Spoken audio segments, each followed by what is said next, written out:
Welcome back, Mere Mortalites, for another edition of the Mere Mortals podcast. Today we've got Meanderings for you, good sirs and good ladies.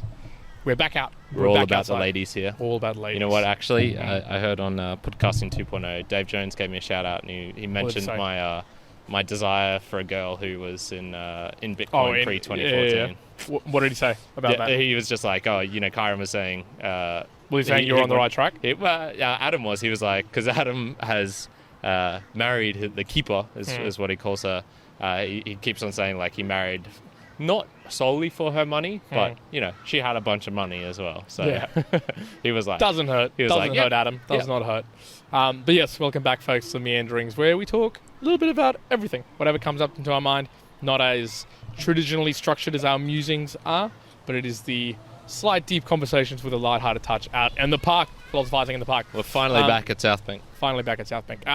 My point, I'll get into one of the points I wrote down just before coming into here, was I'm feeling, and someone actually made a comment today on this, I was like, I've become a little bit lazy, like a lazy sloth. I agree. And I went, you know what? You're right. There's like a few items where in the past, let's say a year and a half ago, I was more motivated to be doing lots of different things.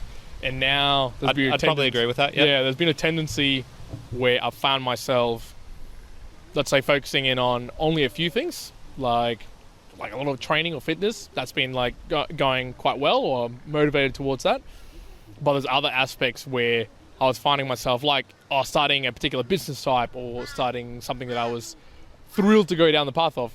Not that it's waned away, but I can see myself just wasting a lot more time in other things, whether it's just what I would feel like a simple little game on the computer, or just checking on my phone. Agario. Yeah, for those interested. Agar.io. Yeah. Whatever. Would you call it Agario or Agar.io? I like to say Agario, but I would call it Agario. It took me forever, like so long, to realize it was Agar.io. Yeah. I always thought it was like Agario.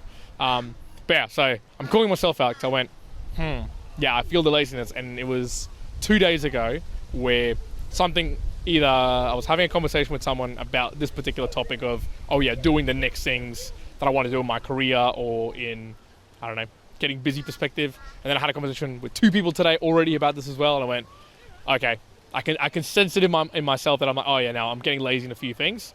Maybe I'm almost sitting back on my laurels. So I went, okay, I'll have to change that. What are your laurels, man? What have you done? Once I've plenty of stuff. Chilling out. No, are you worried about this? Is this something concerning you? Because I remember you asking me once, I think it was something related to your dad, and you're like, man, he just doesn't want to do anything. And I had this sort of same realization probably, 2 or 3 years earlier with my dad, and he told me, it's just simply energy levels.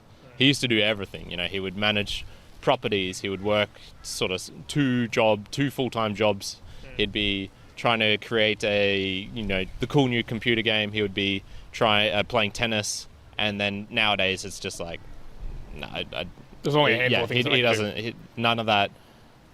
Maybe it still interests him, but he certainly doesn't have the capacity to do all the things that he used to do. Yeah, I won't say that it's energy related as per se. I think it's more lack of direction related, almost to the point of, let's call it what it is. I went, I've had some success in life where if I really wanted to, I could just chill out and do nothing for a very long time. I could do that. And I feel like that resting on the laurels of, I've gotten there, why don't I just do that and just become lazy? There's some temptation towards that, to go, I'm a mere mortal, let's just chill out and do nothing. But I see on the other side of the coin, where it's probably hitting me, I'm like, actually, but I find that boring after a while. I'm just going, I don't want to do that. Like, I've got to be doing something. So I think it's more the lack of direction that concerns me. I want some direction. The direction gives me a surety, and the surety brings some joy behind it as well.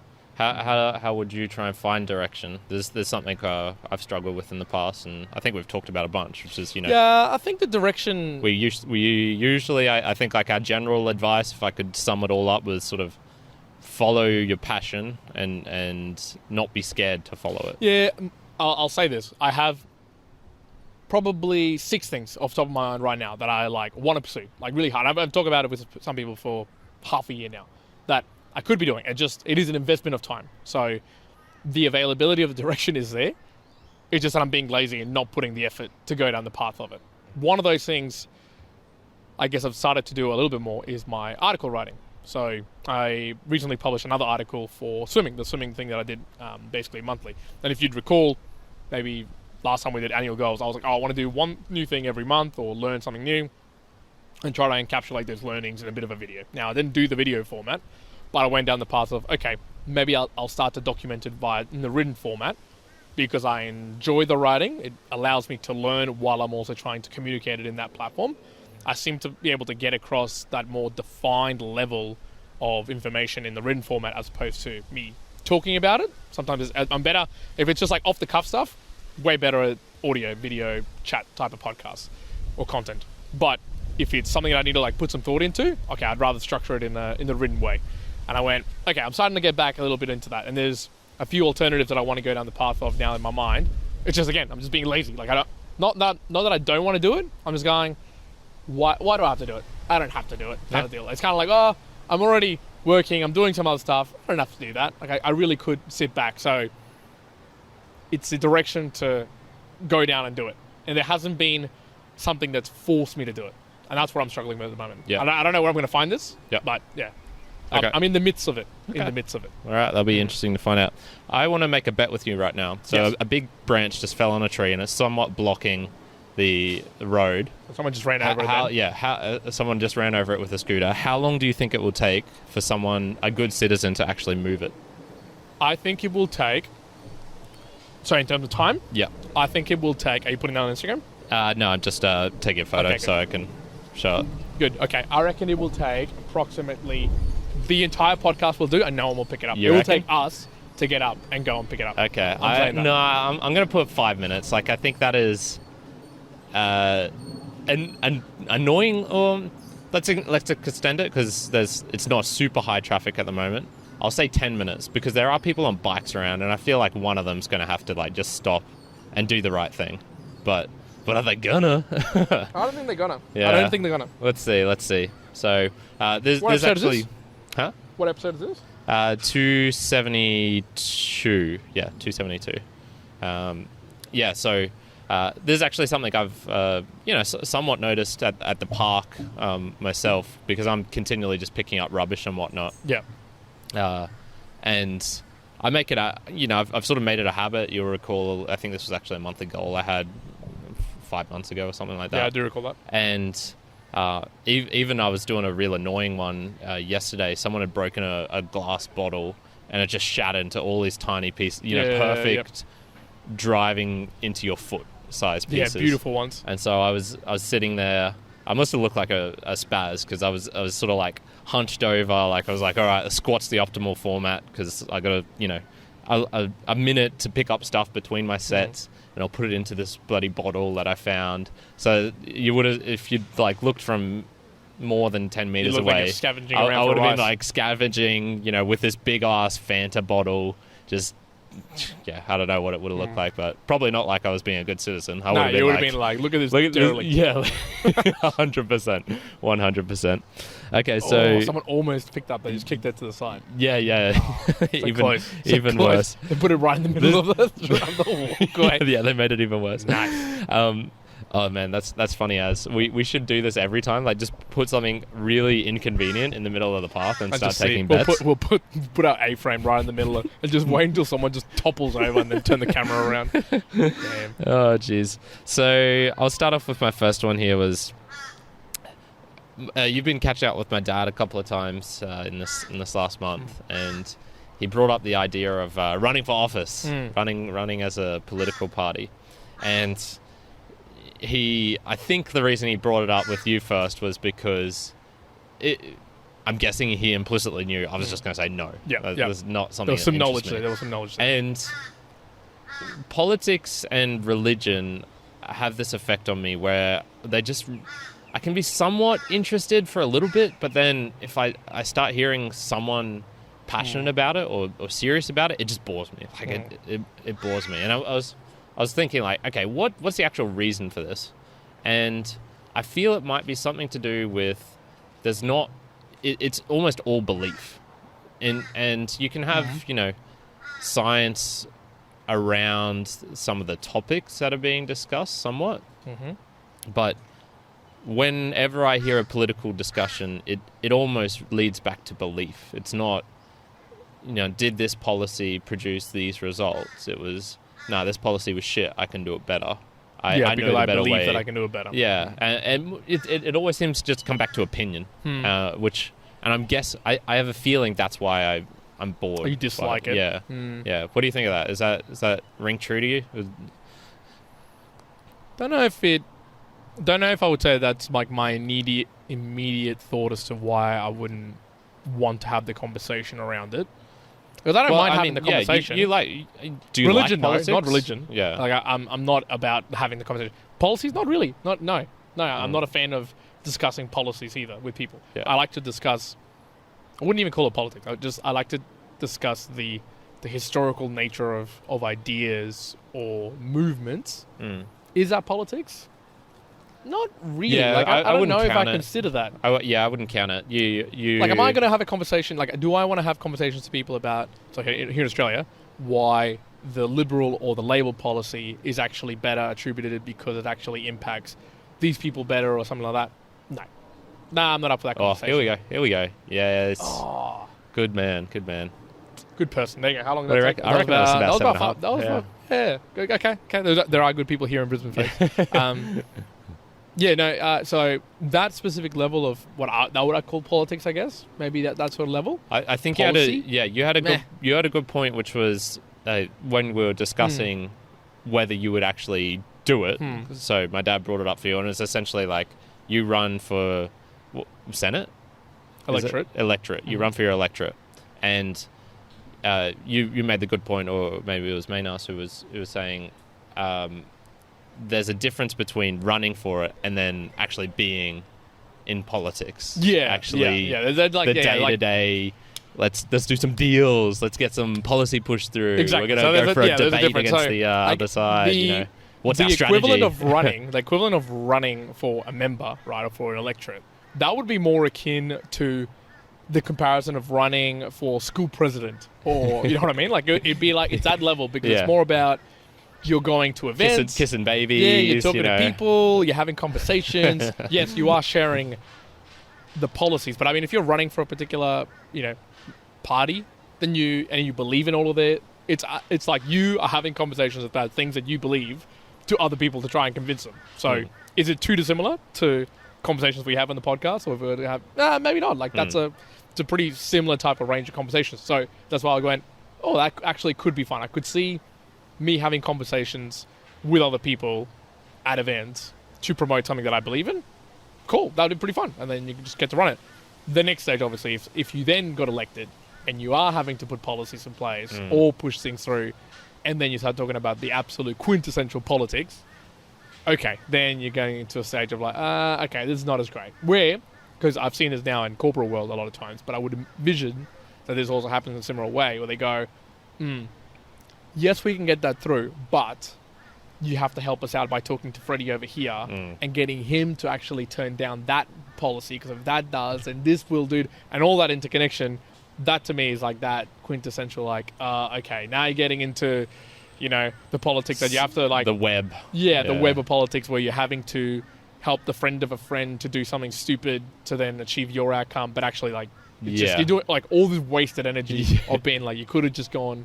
and done that particular thing. That's where it's like, okay, no, that's annoying. Yeah, I'm not up for that. Yeah, 100%. Yeah. So like the practical side of it, that part of it, that absolutely doesn't interest me. But yeah, even the discussions of it, I find it's just. Well, the other aspect, I don't enjoy debates, like the political debates. Yeah, those are a weird format as well. I sometimes watch them. And there is some enjoyment, like the American debate of Trump versus I don't think Biden. I've ever got through a full one. No, I've never watched a full one, but I've seen like snippets, and I found some of it to be entertaining. But you will never find me. I'm going to pull it out to myself, and my future self can go listen to this in 20 years. You will never find me having watched the national press conference or the weekend breakfast club that they do with politics. I will never watch a whole thing of that. There is no way I would ever waste my time doing that. I'll see snippets. I'll hear the ideas or the stories that come out of it. But by the by, like, the conversation we were having, that question that got posted about the price of milk, the price of bread, and that. Oh yeah, You know, you are losing some brain cells listening to all of this because there's a stupid question being posed that can only have it's stupid designed, answers, which is designed to like stop the trip person. them up, yeah. And then all you're watching is someone respond to that so that they try to not get tripped up. And you've learned nothing in that whole process. Like, there's nothing that's been learned in that whole process but people trying to get each other. It's like, that's just, like, that is politics. Like, what are you doing? What a waste of time. I think when people say, such a waste of time, that is a waste of time. Like, what are these people doing, using their time to ask stupid questions to try and get people? No, not useful. Not useful at all. Yeah, it's almost like you're choosing to be in an industry where you're sort of like voluntarily walking into attacks, I guess. Like, everyone's out to get you, in a way. There's no true. It's like no one's really friends there. It's like, how will this person not screw me over today? Rather than, let's be nice and like, I don't know, create something cool together. Maybe your initial point about it's not about facts, it's not about logic sometimes, it's more about that political, conceiving how you can use people to get to a certain, space or to get something passed. I think that idea that having to operate at that level always, as opposed from the level of fact, could get really annoying really quickly. So let's say if you're having a conversation with someone, they were on the opposing party, but they brought up a point which was maybe rooted in logic or had the facts behind it. What would happen today is like, just because they're the opposition, you'll be like, nah, and you'll just like go against them, even though you might believe that they're actually right. And they go, that's stupid. Stupid. Yeah, if you actually sit down and think about it. Oh, jeez, what a mess. What a mess, Juan. How are we going to fix it? I don't know. Yeah, I'm not going to fix it. That system is broken. Communism. We'll go down communism. Oh, yeah. Communism fixes everything. Let's see. I reckon if we just did communism well, then it'll be fine. That's the problem. Just people don't know how they've been implementing it. Yeah. Isn't that the perfect thing that they always say? It's like, communism should work. It just hasn't been done correctly. Yeah, that's the standard line. Like, that wasn't communism. So, even though everything, it's sort of like you start off with it and then it's like, oh no, it got morphed to, Stalin took over or Lenin did something or Mao's communism wasn't. No, that's not real communism. It's like, I don't know.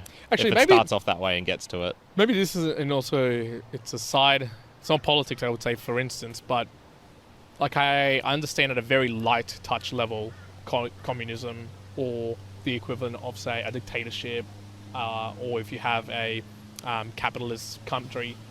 But do I care about the details of like what actually should make up communism, or what is the intrinsic like principles of capitalism, or why is a dictatorship good or not good? I don't know if I care too much into looking into that. Understanding maybe of the history that it was that, and perhaps yes or no why something eventuated that way. I don't care too much to understand like the base principles of where those come from. Yeah, I don't know if that ties into politics or not, but that sometimes would bore me. Like a deep conversation about a lot of those different types of ways that you can govern society. Like, I don't know. Yeah. Not totally on my top list of hot things to learn. Yeah, for sure. Yeah, governance. There's a couple of books that have been floating around in the podcasts that I've been watching. One's called The Sovereign Individual, and there's a couple of others related to governance. And I'm sort of feeling like, maybe this will be good, but then also part of me is like, governance. Like it doesn't sound sexy. It doesn't sound like something that's going to be a really fun read. Or but maybe it's the space as well, because I would enjoy getting to know more about the governance in cryptocurrency and in Web3. That does excite me in a way. Maybe it's very different. So that's where I've heard it, but they tie it back to more foundational, I think, principles of okay, this is the different types of governance. This is why these rights exist due to this thing, sort of that level, like nothing related to technology or whatnot. What else you got for me, man? I didn't write anything else apart from the lazy sloth ones. I actually thought it would be time to go and have a bit of a look. Oh no, we normally do in musings. I keep forgetting when we do the the different now. That's all right. I got you covered, man. I got some topics. So I brought this up briefly on the last one, but Snow Crash and the Metaverse. So I finished reading the book Snow Crash. The review is out now. If you want to, if you care to go into that. And one of the biggest takeaways I took from it was the people were using the metaverse because real life was shite. Their world was sort of split up into these distributed republics. The main girl, in the 15-year-old girl in the story, YT, have you heard of what a dentata is? No. Yeah, okay. So Dentata. I thought I knew what this was, but it had a different name to what I was expecting. Okay. And dentata is, in the book, it's a device that she slips into her vagina, which, if a man puts his penis inside, he gets... So basically, to prevent... This is what happens if she got raped, for example, because she's the one who can choose to take it out or not. Yep. If the guy puts his penis in, a micro-hypodermic needle comes out, injects him with a paralysis drug, and he gets instantly falls asleep for 6 hours. Yep. And this is actually used in the book because she forgets, and so the dude she was having sex with, she forgot to take it out and just fuck this dude over. The good thing is he was the bad guy in the book, so okay, so it's fine. so it sort of worked out. Man. It was a very simple, the book was very simplistic in some regards, in that wouldn't it be she literally says, wouldn't it be convenient if right now I had some way to feed him a drug and knock him out, so I could do this thing on the ship unawares and no one would know. And then, magically, shit, I forgot I had this thing inside of my vagina that can do that. Have they introduced that at all beforehand? Yeah. Okay. Yeah, so it was in there, but it was so obvious what was coming. Fuck. What? There's that has a word in literally literacy world where it's like... It's there's one called Deus Ex Machina, which is or Deus. I'm not sure how you say it. I would say Deus. Yeah.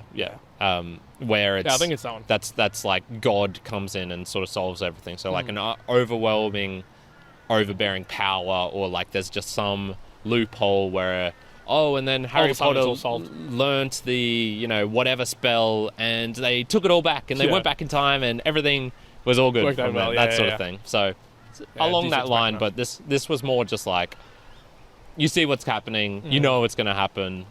But it's okay, because the book introduced a lot of other things. Okay, and, fair. Getting to my original point, the metaverse. So, the reason they really sort of were using this so much was because... young girls had to be careful and wear these dentata things. We're back here again, but dentata in, I think it was sort of old stereo myth type things, was where women's vaginas would grow teeth, and it was sort of a myth, a horror thing, if you sleep with a witch, she'll have teeth inside of her vagina, and that'll fuck you up. So that was sort of where that came from. Gotcha. Then with the book, I was just okay, so that I didn't really hear about that when Mark Zuckerberg starts talking about meta, and it's we're going to create the metaverse. Is that... I'm just guessing, have people read the book and then want to use that term, even though it's connected with it's almost it's the savior of the world in a way. It's just such a better place compared to reality. Reality just sounds really shit there. Is that how people view the world now? Is the world so shite that we need our own metaverse at this moment, or is it just sort of the cool new thing to go and explore, to talk about, and because it's somewhat tangential to some technology that's being invented nowadays, i.e. VR, being able to have a character that is semi-lifelike within the computer realm, the digital realm, is that they're just stealing the name or using that name because it's sort of well known. So, good try. I don't know. What do you think? So in this, basically, I'll lay it out for you. You had a VR headset goggle on. Most people didn't have haptic suits in it. Okay. From what I could tell, they were using joysticks or some relation, because they weren't moving in the real world, and this was being replicated by their meta, their thing, by their avatar. I don't recall him saying that they used their thoughts to move around, so I'm pretty sure that sort of it would have to be some sort of hand... Some control, whether it's, handheld things where you point and move or indicate with your body what you want to do. So it's not going to be... It's definitely going to have that manual feel to it, like a game somewhat now, but you'll be immersed visually, auditory... I guess those are the main two, vision, auditory... Taste. They didn't eat anything in the world, so I don't know if taste. I'm going to say no. Okay. So sound, sight. I don't recall them talking about smell either. So really, it's just sound and sight in this new world. So you've tried VR before, haven't you? Yes. Yep. So just imagine that, but without moving around in the real world. You're sort of on your couch doing that, but it's indistinguishable from real life in terms of, the graphics and all those sorts of things. Yeah. If that came about nowadays, how much people would be using that because that world would be better than ours, do you think? I don't think a substantial amount. And I would say not a substantial amount, because the thing that drops into my mind straight away is it's probably going to cost some money. So one, it's sort of restricted to the wealthy having anyway. Some money. Yeah. So I think there's going to be that restriction. And I think if you're that person... Okay, but they did say in the book that they had sort of like the Telstra phone booths or whatever that still exist nowadays, but no one uses. They revamped them to... Well, maybe some people use them. I've seen one dude like in the last year. They had a version of that where you could go into the metaverse through this thing. Gotcha. But it would be a lesser experience. You'd have a black and white avatar, which was sort of clunky looking. Not as detailed as it would be the other one. It wouldn't be as fast, so you'd have maybe a second or two delay between some things, like you wanting to do something and it actually happening. So there was the opportunity for poorer people, but the experience was significantly lessened. I don't know. I tend to think that there would be less than what we'd imagine it to be, even if it was like really fantastic, even if it was unbelievable space that you can go on these crazy adventures, or you never die through that experience. Whatever environment you want to be in, whatever building architecture, whatever luxury you want to have in there, it would still be lacking something, I guess, in a way. Yeah, I mean my thoughts is that's okay. This would be if it's like really amazing, like if it's really, really, really good in that space, would be that at the beginning there wouldn't be that many people jumping into it, but I think it would have an experience kind of like drugs, like a heroin or something, where the more you do it, the more, let's say, serotonin or dopamine you get released from doing that, because it's so much better than real world, and you keep getting drawn back more and more and more. And I think over time it would like draw a lot of people in, and maybe at the end there'd be like heaps of people utilizing it, and you only come out to like sleep and eat basically, and rather than interacting with normal humans and just doing it through them. So maybe after a long time, but I wouldn't say that immediately or in the short term there'd be like a lot of people using it. And I wouldn't say so. What would you think? Yeah, I'm leaning more towards no. I get the gaming appeal. I get that games are a lot of fun and that aspect, but I just don't see the drive, I guess, for wanting to spend so much time in there. I'm not sure. There's some people that do. There's some people that definitely do, for sure. And those would probably be the same type of people who would then continue to. But always, like a lot more people than what it is currently. I couldn't say that it would be the case. And I'll also add, in the book, they didn't have talks about being able to go up into outer space or to see what Africa is really like. And no, it was a kind of drab. They had this thing called the street. It was a perfectly uniform world where there was this 100-meter wide street that went around the whole thing. Most of the world was blank and had not been populated by anything. And there was just small suburbs and sections which had buildings in it. And yes, they had some cool buildings and you could ride your motorbike. But if you rode your motorbike and hit something, you'd come to a complete stop, for example. Yep. And it actually seemed to me quite a restrictive place. Like you couldn't have free-for-alls and do whatever you wanted. There was all sorts of rules to stop people from annoying other people, like having a mile high avatar. So they had to put height restrictions on the avatar. Gotcha. Certain people couldn't be restricted into certain places. I mean, in that sort of experience, yeah. and I'd be like, nah, I wouldn't imagine many people would actively go and participate in that over just the normal world. Agreed. I've been keeping my eye on a bunch of Metaverse crypto-related things. Like, which ones? So there's one called Pavia, mostly in the Cardano realm. Okay. But there's one called Are you talking Pavia. tokens or are you talking spaces? There's what are you talking about? both. So there's... and a couple of others are cornucopias. There's a couple of different things. From what I can but explain it. Yeah, so I'm getting to it. Yep. I'm getting to it. So at the moment, they're mostly selling land. So it's like you can buy a parcel of land on this map. And so you can buy... Explain that more. 'Cause I feel like after talking to a couple of people who like have no idea of like NFTs and that, Okay. I reckon sometimes we explain this and we're like, oh yeah, it makes sense. Like, to me, I'm like, oh yeah, Sandbox is the same equivalent, but some people would be like, what the fuck? Imagine a square map, digital map with, A, B, C, D, E, whatever on the top, and 1, 2, 3, 4, 5 down the bottom. Now, imagine that, but it's maybe 1,000 by 1,000 or 20,000 by 20,000 or something like that. And so this is subdivided into all little squares. You can buy a square, and so that square is now yours. I believe it's an NFT. So, yes, provable, it's yours, whatever. Then, in this square, the dimensions of it are set to usually something like 21 meters by 21 meters. So, sort of equivalent to a block of land, I guess. Gotcha.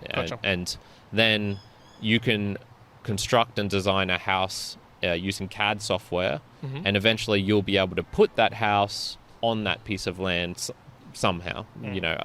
The mechanics of it, I have no idea. And then they're sort of saying, okay, this is the metaverse, and we're going to create a game related to this. So you have to use your NFT in this game, and then that's your access to prove that this is your portion of land, and you can build whatever you want on it, and people can come visit you and all these things. But what I've seen so far is people have sold the land, but there's no real game behind it yet. And so there's all this hype about like, oh, I own this thing. And this is somewhat equivalent to the metaverse in the book. Hero protagonist, the main dude, he was one of the original hackers, so he got to build this fancy, awesome house right off, prime location on the street, and other people are not able to get access to this, highly valuable piece of thing because he was just an early adopter and whatnot. So this is sort of me thinking like, people are trying to be like him, and they're FOMOing in, but in the book, they had the VR, they had all the cool shit there, whereas in real life, it's like, I own an NFT, and it's like 20 meter by 20 meter. I think it's still very, very, very far away from even that, what was being talked about in the book, and even that was being talked in the book. I wouldn't say that, people would be diving in to get there. So yeah, for sure. I've got one more that I wanted to bring up, and this was on the Charles Hoskinson video on Moxie. Okay. So I sent you this just before, and he was talking about. So there was this guy called Moxie Marlinspike, I believe. If I didn't get that name right, it'll be appearing somewhere. I was going to say, there's going to be, I can see some rain coming our way. How long is this not going to be? Yep. All right. Yeah, it can wait. All right. We'll do it for the next one. Be more lights. What happens when you go outside, folks? That sometimes get some randoms. We have environmental impacts. Yes. That come our way. All right, Immortals, we're going to leave it at that. Again, we are a value-enabled value podcast. Value for value podcast. If you'd like to support us, Boostergram is going to be the main way. We've talked about this ad nauseum for a long time, but again, go check out newpodcastapps.com if you want to go and utilize that. But for now, me and Mortalize are going to leave our meanderings there. The episode I did with the Fountain, with Oscar Merry, the developer of Fountain, is out now. So if you want to know more about the apps, how you can use it, all those sorts of things, that's a good place to jump into and also see. Agree. All right, me and Mortalize, we're going to leave it at that. One out. Going out. You.